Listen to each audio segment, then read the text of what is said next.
興奮咯，開心，可以同隊友一齊玩。我心情覺得好興奮，我擋到人哋射波，我同南區麗池踢，佢都要帶住個波過嚟，跟住我就擋住佢。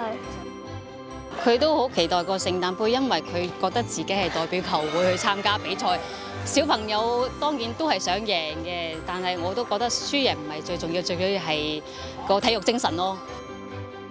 喺呢度好想多謝清河足球會同埋粉嶺高爾夫球會嘅贊助，我哋球隊對清河杯十分之重視，應該都係我哋最重視嘅杯賽，因為清河杯都每一次比賽都好多對手，基本上都高手林立嘅，俾球員一個目標或者一個擂台去挑戰強嘅對手，迫使佢哋出盡全力。